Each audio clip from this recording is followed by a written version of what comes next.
So hi everyone, welcome to my channel. तो कैसे हो सभी लोग? तो आई होप सभी लोग बढ़िया होंगे, घर बैठे मस्त वे में आप लोग अपनी प्रिपरेशन कर रहे होंगे। तो जैसे हम लोगों ने चैप्टर नंबर 1 को कंप्लीट कर लिए मजेदार वे में, वैसे ही इस वीडियो में मैं आप लोगों को कवर अप करवाने वाला हूं second chapter physical education class 11 का।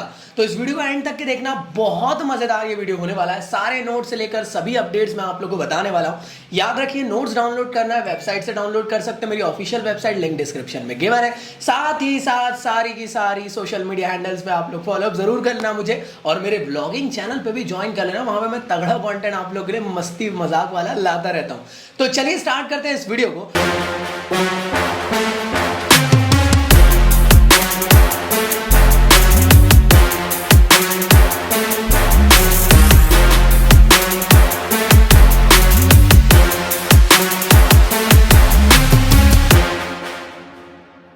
वीडियो में आगे बढ़ने से पहले मैं आप लोगों को बताना चाहता हूं, अगर आप लोग चाहते हो घर बैठे तगड़ी प्रिपरेशन करना मेरे साथ, तो आप लोग ज्वाइन कर सकते हो अनअकैडमी में। अनअकैडमी में आप लोग के लिए प्यारा प्यारा कंटेंट लाता रहता हूं, जहां पे मेरे फिजिक्स और फिजिकल एजुकेशन के बैचेस चल रहे हैं। अगर आप लोग इंटरेस्टेड है तो ज्वाइन कर सकते हो। जो इंटरेस्टेड है, अगर आप लोग चाहते हो तो लिंक डिस्क्रिप्शन में गिवन है, आप लोग जाके अपनी घर बैठे प्रिपरेशन स्टार्ट कर सकते हो by using my code ZAKI Zaki. आप लोग को एक्सक्लूसिव डिस्काउंट मिल जाएगा आप लोग के सब्सक्रिप्शन प्लान में। तो लिंक डिस्क्रिप्शन में गिवन है, जाके आप लोग चेकआउट करें। एक्सक्लूसिव डील के लिए आप लोग को लिंक पे जाना पड़ेगा और वहां से आप लोग को सारी डील्स मिल जाएगी। तो बेस्ट घर बैठे तगड़ी प्रिपरेशन आप लोग जरूर करें और जल्द से जल्द स्टार्ट करें। तो स्टार्ट करते हैं बिना कोई देरी के हमारे आज के इस वीडियो को। कुंडी लगा लो सैया, तुम्हारे को जन्नत दिखाती मैं, जन्नत दिखाती मैं। तो चलिए स्टार्ट करते हैं हमारे नए चैप्टर को, जो रहने वाला है चैप्टर नंबर 2 ओलंपिज्म। तो ये पूरा का पूरा चैप्टर ओलंपिक के ऊपर है। बहुत ही इजी है, डरने की जरूरत नहीं है। काफी सारे लोग इसको इतना लोड ले लेते हैं क्योंकि पढ़ाया वैसा जाता है, बट हम लोग एक इजी वे में समझेंगे, एग्जाम पॉइंट ऑफ व्यू से देखेंगे, जो आप लोग के लिए ज्यादा बेनिफिशियल रहेगा। तो क्लास 11 के लिए होने वाला है।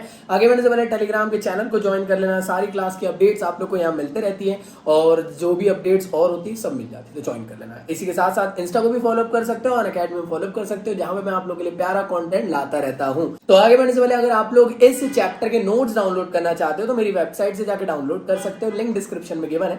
तो जैसे आप लोग को यहाँ पे दिख रहा है, आप लोग को जाना कहाँ है, आपको नोट सेक्शन में जाना, फिर क्लास 11th फिजिकल एजुकेशन वाले सेक्शन में जाना, फिर इसको स्क्रॉल करोगे जैसे आप लोग ऊपर, तो आपको सेकंड यूनिट के लिए मिल जाएंगे नोट्स।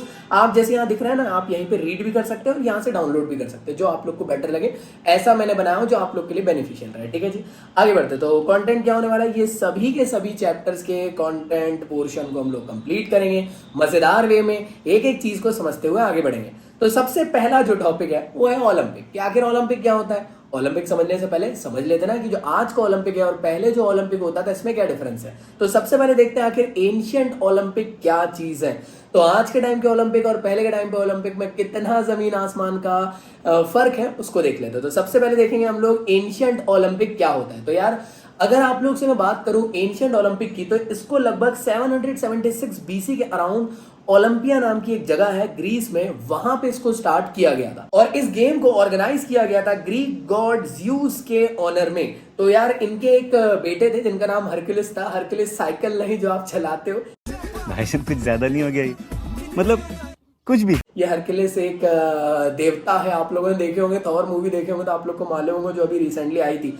यहाँ तक क्लियर है। तो हरक्युलिस कौन है? ये है ज़्यूस के बेटे। इन्होंने अपने पापा के लिए, अपने पापा के ऑनर में ये games and sports competition organise कराए थे, जहां पे जो ग्रीस के लोग थे वही आके पार्टिसिपेट करके एक किस्म से यार स्पोर्ट्स टूर्नामेंट कर सकते थे। अब आखिर यहाँ पे किस टाइप के स्पोर्ट्स खेले जाते थे पहले के टाइम पे? तो यहाँ पे लगभग 200, 400, 100 यार्ड की यहाँ पे रेस हुआ करती थी, रेसलिंग होती थी, घुड़सवारी वाली जो रेसलिंग रहती है ना, चैरोट रेसिंग, ये सब होता था, बॉक्सिंग होता था, जेवलिन थ्रो, ये सभी टाइप के स्पोर्ट्स यहाँ पे इवेंट करवाए जाते थे पहले के टाइम पे।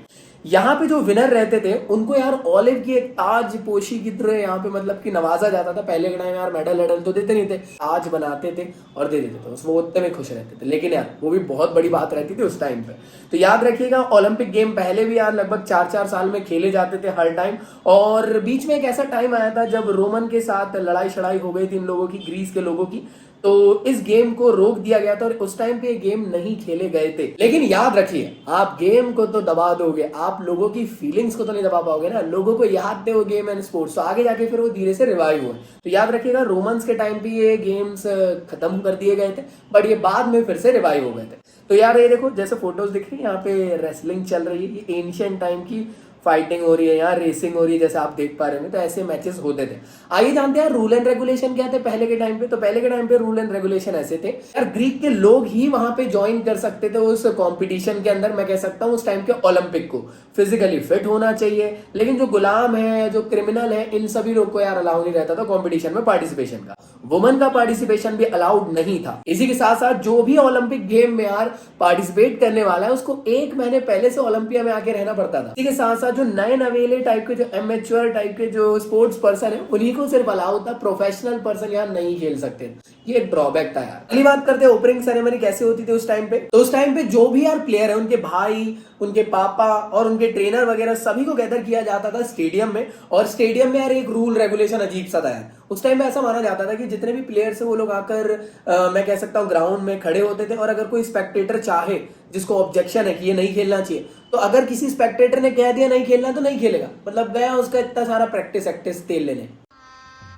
गजब बेइज्जती है। तो यार जब ओपनिंग सेरेमनी होती थी उस टाइम पे यार सबसे पहले पिग का सैक्रिफाइस किया जाता था गॉड ज़्यूस के नाम पे।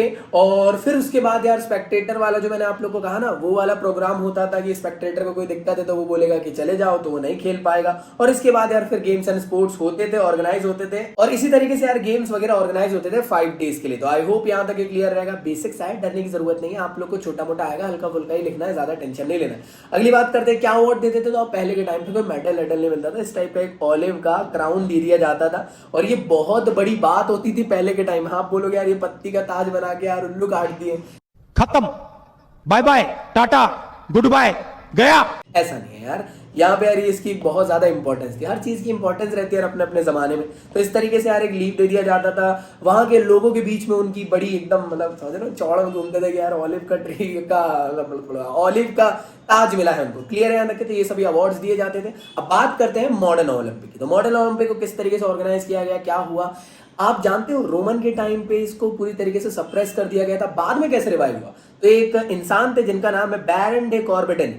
इनको फादर ऑफ ओलंपिक भी कहा जाता है। इन्होंने याद करे कि यार बहुत सालों पहले, सदियों पहले कुछ स्पोर्ट्स इवेंट होता था जिसका नाम था ओलंपिक। क्यों ना हम उसे फिर से रिवाइव किया जाए। और इन्होंने ये सोचे कि यार अगर नेशनल और इंटरनेशनल प्रॉब्लम्स को दूर करना है, पहले के टाइम में लड़ाई झगड़े बहुत होते थे, अगर उन सबसे दूर रहना है और सभी को यूनाइट करना है तो स्पोर्ट्स की फील्ड में लाओ। आप जानते हो यार कि यार ऐसा है कि अगर किसी की दुश्मनी किसी से है ना, लेकिन स्पोर्ट्स से हम लोग यूनाइट हो जाते हैं। तो इसलिए यार बैरन डे कॉर्बेटिन का ये कहना था कि यार हम लोग ना इंटरनेशनल पीस के लिए, नेशनल पीस के लिए, नेशनल ब्रदरहुड, इंटरनेशनल ब्रदरहुड के लिए हम लोग यार कुछ ऐसे टाइप के एक कॉमन गेम ऑर्गेनाइज करते हैं जहां पे डिफरेंट डिफरेंट कंट्रीज आएगी, एक दूसरे से पार्टिसिपेट करेगी, जो जीतेगी उसको ऑनर करेंगे, जो हारेगी वो अपने घर चल जाएगी। ठीक है भाई, मैं चलता हूं। ओके। तो इस तरीके का प्रपोजल रखे थे कॉर्बेटिन ने स्टार्टिंग में। बट यार मीटिंग में कुछ कंट्री ही उस टाइम पे एग्री करी थी और काफी सारी कंट्री ने इसको डिसएग्री कर दिया गया था। बट उसके बावजूद भी मॉडर्न ओलंपिक गेम को स्टार्ट किया गया था 1896 में एथेन ग्रीस के अंदर।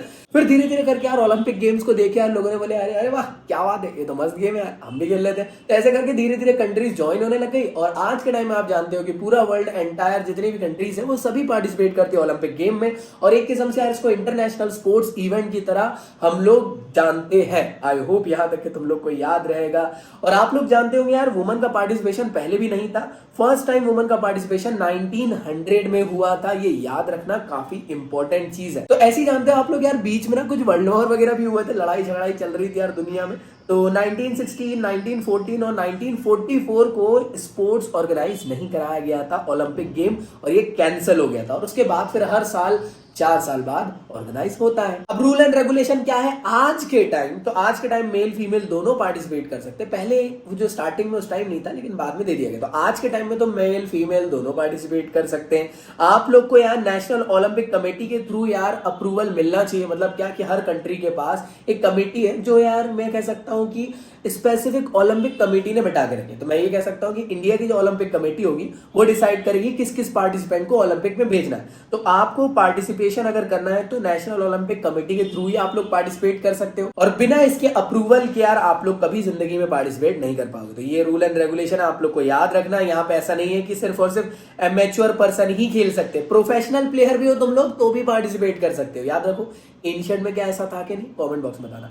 इसी के साथ साथ ओपनिंग सेरेमनी की बात करते हैं। तो यार आज के टाइम में ओपनिंग सेरेमनी किस तरीके से होती है? तो जिस भी कंट्री में यार ओलंपिक को ऑर्गेनाइज किया जाता है, ओलंपिक गेम को शुरू किया जाता है, तो वहां पे ओलंपिक टॉर्च जला के लेकर जाई जाती है। कहां से ये टॉर्च को जला के लेकर आते हैं? वो ग्रीस के एथेन नाम के जो शहर था वहां से, ठीक है, वहां से जला के लेकर आते हैं जहां पे इवेंट होने वाला है। तो यार ये टॉर्च को जला के लेकर आया जाता है और जैसे ये जला दिया जाता है तो ये माना जाता है कि ओलंपिक गेम शुरू हो गया, तो है ना। तो प्राइम मिनिस्टर या जो प्रेसिडेंट होंगे जिस भी देश के, वो आएंगे, वो डिक्लेयर करेंगे कि स्टेडियम में कि चलिए भैया आप गेम शुरू कर देते हैं ना, इतने दूर से आप लोग आग जलाते हो यहाँ तक क्लियर है। फिर मार्च पास्ट वगैरह होती है, आपने देखे होंगे जितने भी प्लेयर्स आते हैं वो सभी लोग स्टेडियम में इकट्ठा होते हैं। बहुत सारे टाइप के यार फंक्शंस वगैरह होते हैं, रिक्रिएशन एक्टिविटी, कल्चरल प्रोग्राम होते हैं वहां की कंट्री के अकॉर्डिंग। इसी के साथ साथ ओलंपिक फ्लैग को यहाँ पे होस्ट किया जाता है। और याद रखना फ्लेम तब तक जलती रहती है जब तक ओलंपिक गेम खत्म ना हो जाए। जिस दिन खत्म हो जाती है उसके बाद उसको बुझाकर रख देते हैं। क्लियर है यहाँ तक के? अब बात करते हैं क्लोजिंग सेरेमनी की। तो आखिर क्लोजिंग सेरेमनी किस तरीके से होती है? क्लोजिंग सेरेमनी में यार आप लोग को सबसे इंपॉर्टेंट तो ये चीज है कि फ्लैग वगैरह को निकाल दिया जाएगा, वो जो टॉर्च और जो जलाई गई थी या फ्लेम जलाई गई थी उसको बुझा दिया जाएगा। जो भी वहां पे यार गेस्ट वगैरह आए हैं जैसे प्रेसिडेंट या प्राइम मिनिस्टर, वो ऑनर करेंगे जितने प्लेयर्स, उन सभी को मेडल वेडल दिया जाएगा। उनको बोला जाएगा भैया धन्यवाद, बहुत अच्छा खेले आपने। इसी के साथ यार और कुछ कल्चरल प्रोग्राम होंगे लास्ट डे में, है ना। और साथ में काफी इंपॉर्टेंट चीज होती है, वो ये है कि यार देखो जिस देश में वो स्पोर्ट्स खत्म हो चुके, अब जिस देश में नेक्स्ट टाइम खेले जाने वाले, तो फ्लैग वगैरह ना उस देश के मेयर या फिर प्रेसिडेंट या मतलब वहां के मेंबर्स को दे दिया जाता है। तो लेट्स से इंडिया में हुआ और अगली बार होने वाला है फॉर एग्जांपल म्यांमार में, तो इंडिया क्या करेगी, म्यांमार को सौंप देगी वो फ्लैग वगैरह और बाकी चीजें। ये होता है क्लोजिंग सेरेमनी में, याद रखना ये पॉइंट। क्लियर है यहाँ तक के? अब बात करते हैं कि आखिर ओलंपिक सिंबल्स क्या क्या होते हैं। काफी सारे हैं, आइए जानते हैं। तो ओलंपिक का एक फ्लैग होता है, काफी इंपॉर्टेंट है। ये सिल्क का बना रहता है। बैरेंट कॉर्बेटन ने इसको डिजाइन करे थे 1913 में, याद रखिएगा। यहाँ पे इस तरीके से रिंग्स है, डिफरेंट डिफरेंट कलर है जो डिफरेंट डिफरेंट कॉन्टिनेंट को डिस्क्राइब कर रहे हैं। इसके ऊपर भी एक कॉन्ट्रडिक्शन है, कई लोग कहते हैं कि यार नहीं करते, कई लोग कहते हैं करते। तो आप लोग लिख के आ जाना करते हैं, खत्म कहानी, क्योंकि आप लोग की बुक में लिखा हुआ है। इसी के साथ साथ ये इंटरलिंक कर रहे हैं एक दूसरे से, हाँ यार देख रहे हो कि नहीं। इंटरलिंक का मतलब ये होता है कि फ्रेंडशिप, भाईचारा बने रहे हम लोग के एक दूसरे के बीच, सारे कॉन्टिनेंट के बीच में। क्लियर है यहाँ तक के? अगली चीज है ओलंपिक फ्लेम। याद रखो ये ओलंपिक फ्लेम एथेन से जलाकर लेकर आई जाती है जहां पर खेलना है, इस तरीके से, ठीक है ना। ऐसे जलाकर लेकर आते हैं, फिर जहां पे स्टार्ट होता है वहां पे इस तरीके से जला देते हैं। यहां तक क्लियर है? ओलंपिक विलेज जो था ना ग्रीस में, वहां से याद रहेगा सब लोग को। और ये जो फ्लेम है, जैसे ही स्पोर्ट्स इवेंट खत्म हो जाता है, ओलंपिक गेम खत्म हो जाते हैं, तो उसको बुझा देते हैं। अब क्या करेंगे वहां, क्या आंख सेकेंगे क्या ठंडी में? चुप, बिल्कुल चुप। चलो अगला देखते हैं। अगला है ओलंपिक मैस्कॉट। तो मैस्कॉट मतलब ये कि एक किस्म का फिक्शनल कैरेक्टर डिजाइन कर देना एनिमल के फॉर्म में या ह्यूमन के फॉर्म में, जो उस नेटिव कंट्री के हो, और वो नेटिव कंट्री जो है इस मैस्कॉट को डिजाइन करती है। जैसे आप लोग देख रहे हो यहाँ पे रियो में जब ओलंपिक हुआ था तो इस तरीके से एक मैस्कॉट बना दिया गया था। क्लियर है? ये मैस्कॉट एक किस्म से फिक्शनल कैरेक्टर होता है, ओलंपिक को दर्शाता है, प्रमोट करता है। क्लियर है यहाँ तक के? हाँ है ना। आगे बढ़ते हैं। अब बात करते हैं कौन कौन से मेडल दिए जाते हैं, प्राइजेस दिए जाते हैं। तो यहाँ पे आप लोग को मेडल्स मिलते हैं, 3 टाइप के मेडल से नवाजा जाता है। सबसे पहला होता है गोल्ड, फिर उसके बाद सिल्वर, फिर है ब्रॉन्ज। ये तो सबको मालूम है, इस तरीके से दिखते हैं, याद रख लेना बस। आगे बढ़ते हैं। अगला होता है ओलंपिक की मोटो क्या है, ये याद रखना है, रट के चल जाना। Citius, altius, fortius. अब आपसे कोई बोले इसको याद करना है, जी हाँ इसको याद करना है, और इसका लैटिन वर्ड है क्योंकि। क्लियर है? अब इसका मीनिंग क्या है ये भी जान लो। Faster, higher, stronger. ये जरूर रट के जाना भाई, ये इंपॉर्टेंट है। आगे बात करते हैं ओलंपिक की ओथ। तो ओलंपिक की ओथ क्या होती है? मतलब जब भी यार जितने भी स्पोर्ट्स के प्लेयर्स आते हैं जिस दिन ओलंपिक गेम खेलने के लिए, तो उस टाइम पे उनको ओथ दिलाई जाती है, शपथ कि आप जो खेलोगे सच्चे दिल से खेलोगे, अपने देश के लिए खेलोगे, कोई चीटिंग वीटिंग नहीं करोगे, और जो भी स्पोर्ट्स का आखिर रिजल्ट निकल के आएगा उसका सम्मान करोगे। ये सभी चीजें ओथ में बोली जाती है। आप चाहो तो उसको रट सकते हो, लेकिन कोई जरूरत नहीं, आप खुद से लिख सकते हो। यार ओथ में क्या होता होगा, यही सब चीजें होती होगी। ओथ है क्या ये पूछेगा, ये नहीं पूछेगा कि ओथ में बोला क्या जाता है। याद है सब लोग को, समझ में आया? जैसे देखो यहाँ पे इस तरीके से सभी लोग को ओथ शोध दिलाई जा रही है। क्लियर है? अब बात करते हैं ओलंपिज्म की। तो ये क्या चीज है? तो देखो कुछ वैल्यूज होती है ओलंपिज्म की। क्यों कराया जा रहा है ओलंपिक? ओलंपिक इसलिए कराया जा रहा है कि आप रिस्पेक्ट कर सको एक दूसरे की। मतलब क्या? जब आप एक दूसरे के साथ खेल रहे हो तो फेयर प्ले करो, आप एक दूसरे की केयर करो, आप एक दूसरे की हेल्थ की केयर करो, अपने आस पड़ोस में जितने लोग हैं उन सबकी रिस्पेक्ट करो। ये सबसे इंपॉर्टेंट वैल्यू होता है। सीधी सिंपल बात है, कराया ही इसलिए जा रहा है। याद करो बैरेंट कॉर्बेटन ने इसको इसलिए शुरू कराए थे कि यार दुनिया में जो इतना एक दूसरे से लड़ रहे हैं, चलो यार भाईचारे से रह लेते हैं। समझ में आया? अगली चीज है एक्सीलेंस। आप लोग का जो सेकंड वैल्यू है एक्सीलेंस, मतलब क्या? आपको अपना बेस्ट देना है अपने स्पोर्ट्स इवेंट में। थर्ड चीज होती है फ्रेंडशिप। आपको मालूम है कि यार सामने वाला प्लेयर दूसरी टीम का है, ऐसा तो मार पीट दोगे भाई, दोस्ती यारी रखनी है। ऐसा नहीं है कि एक दूसरे के साथ डिफरेंसेस है लेकिन उसके बावजूद भी हमको एक दूसरे से हाथ मिलाना है। जैसे आप जानते हो इंडिया पाकिस्तान का मैच होता था, ऐसा थोड़ी ना है कि इंडियन प्लेयर पाकिस्तान प्लेयर को मारने लग जाते, रिस्पेक्ट करते एक दूसरे की, फ्रेंडशिप रखते एक दूसरे से। तो ये सभी वैल्यूज होते हैं, याद रखना, एग्जाम में पूछेगा 3 टाइप की वैल्यूज, रिस्पेक्ट, एक्सीलेंस और फ्रेंडशिप। एक एग्जाम्पल के थ्रू समझा देना। अब अगला टॉपिक है आप लोग को ओलंपिक मूवमेंट स्ट्रक्चर। मतलब क्या, ओलंपिक एक पूरा का पूरा इवेंट हो रहा है, इसके लिए ना यार डिफरेंट डिफरेंट टाइप की कमिटीज बनाई जाती है जो इसको कंडक्ट करवाती है, कब होगा, कहां होगा, कैसे फंक्शन करेगा, किसको कौन से मेंबर रखना है, किसकी क्या रिस्पॉन्सिबिलिटी है, सभी काम ये एक पूरे के पूरे स्ट्रक्चर के थ्रू करा जाता है। तो एक स्ट्रक्चर में सबसे मेन कमिटी डिजाइन करी गई है, उसका नाम है IOC, इसका नाम है international Olympic committee. International Olympic committee एक सुप्रीम अथॉरिटी है जो ओलंपिक मूवमेंट को कंडक्ट करवाती है, सारे काम इन्हीं के अंदर होते हैं। क्लियर है यहां तक के?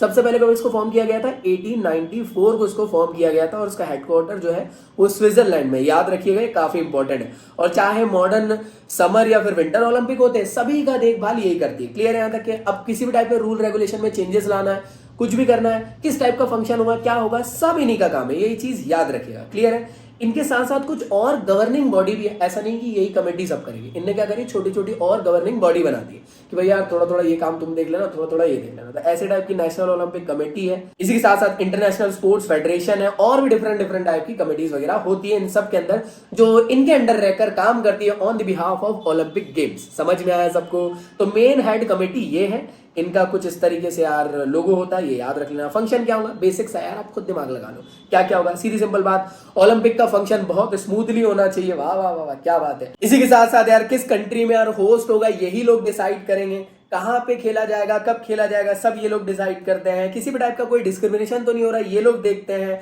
कोई डोपिंग की प्रैक्टिस तो नहीं कर रहे, इन सब पे यार ध्यान देते हैं ये लोग। इसी के साथ साथ यार ये लोग प्रमोट करते हैं किसको, यूथ को, कि यार वो लोग स्पोर्ट्स की तरफ आए और खेले, इंकरेज करते हैं लोगों को कि यार भैया आओ अपने देश के लिए खेलो और बताओ कि कौन सा देश सबसे बेस्ट खेलता है। और जितने भी टाइप की रूल एंड रेगुलेशन है वो सभी के सभी ये लोग ही काम छाम देखते हैं। अरे सीधी सिंपल बात है यार, हेड कमेटी है, सब काम यही करती है। क्लियर है यहां तक के?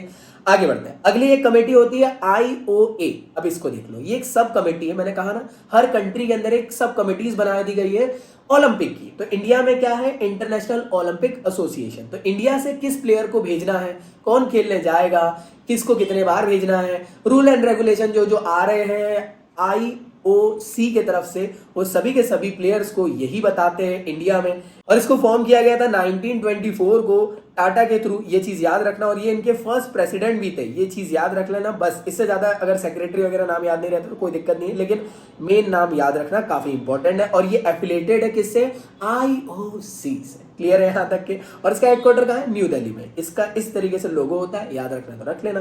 क्लियर है? अगली बात करते हैं। अब यार देखो, एक चीज याद रखना, जितने भी इंडिया से प्लेयर है वो सब यही भेजते हैं, है ना, इन्हीं के रिकमेंडेशन से फिर आगे जाएंगे, ओलंपिक में खेलेंगे, याद रखना इंडिया के लिए। अब अगला टॉपिक है आप लोग का, क्या है, वो है NOC। तो NOC क्या चीज होती है, तो NOC एक किस्म से नेशनल ओलंपिक कमेटी है। याद रखो, इनके अंदर कुछ सब कमेटीज थी, याद आ रहा है, मेन गवर्निंग बॉडी थी, गवर्निंग बॉडी समझ रहे हैं हम लोग IOC के अंदर।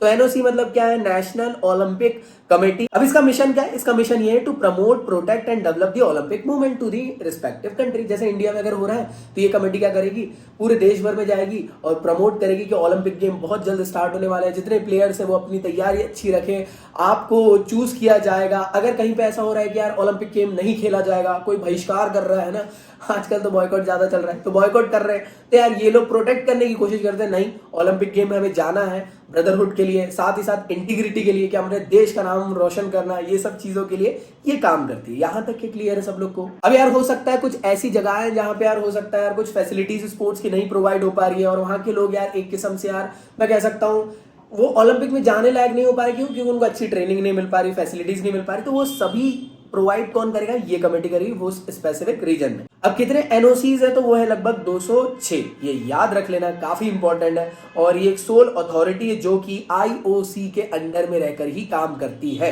समझ में आया? अब अगला टॉपिक है आप लोग का इंटरनेशनल स्पोर्ट्स फेडरेशन। तो मतलब ये है कि IOC ने क्या करके रखी है कि डिफरेंट यार एक किस्म से स्पोर्ट्स के फेडरेशन बना दी है, और उनको कह रही है कि यार आप खुद में एक नॉन गवर्निंग ऑर्गेनाइजिंग बॉडी है, हमने आपको अप्रूवल दे दी है। क्या बात है, बताइए। आपको क्या करना, वर्ल्ड लेवल पे यार ओलंपिक मूवमेंट के बारे में बताना है, ओलंपिक के लिए डिफरेंट डिफरेंट कमेटी बनाना है, नेशनल लेवल पे बनाना है, तो यार नेशनल फेडरेशंस बना दिए गए हैं स्पोर्ट्स के लिए, जो कि एफिलेटेड होते हैं इसी से ही, और ये एफिलेटेड है आईओसी से, याद रखिएगा सब लोग। और इनका काम ये है कि ये इंश्योर करते हैं कि यार सही तरीके से प्रैक्टिसेस हो रही है कि नहीं, सही टाइप की एक्टिविटीज परफॉर्म हो रही है कि नहीं, सही तरीके से यार सभी चीजें हो रही है कि नहीं according to the Olympic charter के हिसाब से। तो सभी काम ये देखती है। ये स्पोर्ट्स फेडरेशन है, याद रखिएगा, और इनके अंदर नेशनल स्पोर्ट्स फेडरेशन होते हैं जो डिफरेंट डिफरेंट कंट्री के अंदर रहते हैं। जैसे हमने अभी देखे ना IOA, ये एक किस्म का स्पोर्ट्स फेडरेशन है जो ऑर्गेनाइज किया गया किसके थ्रू, IOC के थ्रू, एक किस्म से स्पोर्ट्स फेडरेशन के फॉर्म में। यहां तक क्लियर है, हर डिफरेंट डिफरेंट कंट्री में होते हैं, यहां तक के याद रहेगा, कंफ्यूज मत होना यार, बहुत ईजी है। याद रखो ये प्रमोट करने का काम कर रही है, प्रोटेक्ट करने का काम कर रही है ओलंपिक मूवमेंट को नेशनल लेवल में, हमारी कंट्री में ये हमारी कंट्री में हो रहा है, क्लियर है, हमारी कंट्री में इसको बनाया गया जानबूझ के, क्या लोगों को ज्यादा से ज्यादा हम लोग जागरूक कर सके। ये क्या है, इंटरनेशनल फॉर्म की एक फेडरेशन बना दिया गया है। और जैसे स्पेसिफिक स्पोर्ट्स होते हैं ना, जैसे लेट्स से हॉकी हो रहा है, तो हॉकी के लिए एक स्पोर्ट्स फेडरेशन होगा, जो हॉकी टीम किसको भेजना है इंडिया की तरफ से, तो वो इन सब का काम रहेगा। कौन देखेगा, नेशनल फेडरेशन देखेगा, जो हमारा नेशन का होगा ना। समझ में आ रहा है कि नहीं, हर डिफरेंट डिफरेंट स्पोर्ट्स के लिए ये स्पोर्ट्स फेडरेशन बनाए जाते हैं। इनका काम क्या है, नेशनल लेवल पे प्रमोशन करना, कि आओ पार्टिसिपेट करो, आओ पार्टिसिपेट करो। अब कोई बोला कि यार मेरे को टेनिस खेलना है, तो आप बोलोगे कि जाओ स्पोर्ट्स फेडरेशन जो है टेनिस वाला, उससे बात करो। और अगर आप अच्छा खेलते होंगे तो आपको जो नेशनल फेडरेशन होंगी हमारे कंट्री की, वो आपको ओलंपिक के लिए लेकर जाएगी। समझ में आ रहा है मेरी बात, कंफ्यूज तो नहीं हो रहे हो? याद रखना, तीनों कंफ्यूज नहीं होना इन चीजों में। ये क्या था दोस्त, ये था आप लोग का इंटरनेशनल ओलंपिक कमेटी, ये मेन कमेटी है, इसके अंदर में सब कमेटी इंडिया के लिए ये है। इसके बाद आता है ये प्रमोशन करने के काम आती है, और ये क्या है, ये डिफरेंट डिफरेंट स्पोर्ट्स की कमेटीज है जो क्या करती हैं, अपने इंडिविजुअल स्पोर्ट्स पे फोकस करती है, और वहां से कौन बेस्ट खेल रहा हो उसको इंडिया लेवल तक के भेजती है। यहां तक क्लियर है सब लोग को? और IOA तक के यार एक किस्म से मैं कह सकता हूँ रिपोर्ट भेजती है कि भाई हम लोग है ना ये स्पोर्ट्स में इन प्लेयर्स को भेजने वाले। फिर IOA देखेंगे, अच्छा आप भेजना चाहते हो, अच्छा हॉकी वाले आप ये भेजना चाहते हो, तो हर स्पोर्ट्स के डिफरेंट डिफरेंट फेडरेशन। क्लियर है, कंफ्यूज मत होना, क्लियर है? तो आई होप आप लोग को समझ में आ गया होगा। इसी तरीके से यार आप लोग से मैं एक रिक्वेस्ट करना चाहता हूं, आप लोग तगड़ी रिवीजन कर लो एक बार बुक के साथ, एक बार सिंगल बुक के साथ रीड मार लो, आपको बढ़िया बन जाएगा। आपको मैं रिकमेंड करना चाहता हूं ओसवाल गुरुकुल की फिजिकल एजुकेशन क्लास 11 की बुक, बहुत बढ़िया बुक है, न्यू सिलेबस के अकॉर्डिंग है, काफी सारी चीजें आप लोग को दी हुई है, तो आप लोग यार उसके थ्रू एक बार रीड आउट कर लेना, जिससे आप लोग का तगड़ा रिवीजन हो जाएगा। बाकी वीडियो सफिशिएंट है, बट एक रिवीजन मार लोगे तो आप लोग को और एक्स्ट्रा नॉलेज मिल जाएगा। लिंक आपको डिस्क्रिप्शन में मैं दे देता हूँ, अमेजॉन की सबसे कम दाम में आप लोग को मिल जाएगी, लिंक डिस्क्रिप्शन में जाके आप लोग चेकआउट करें, अमेजॉन के थ्रू जल्द से जल्द बुला लो, या आप किंडल से भी ले सकते हो, जैसा आप लोग को बेटर लगे। क्लियर है यहाँ तक के? तो लिंक डिस्क्रिप्शन में बहुत तगड़ी बुक है, मैं आप लोग को बता रहा हूँ, one of the greatest book मेरे को अभी तक के लगी है, और क्लास 11 के लिए तो बेस्ट रहने वाली। तो अगर आप लोगों ने अभी तक की बुक नहीं ली है तो आप जाके ले सकते हो। So thank you so much, मिलते हैं हम लोग नेक्स्ट वीडियो में। आप लोग मुझे फॉलो अप कर सकते हो अनअकैडमी पे, जहां पे प्यारा प्यारा कंटेंट लाता रहता हूं। इसी के साथ साथ टेलीग्राम के चैनल को ज्वाइन कर लेना, इंस्टा में मुझे फॉलो अप कर लेना।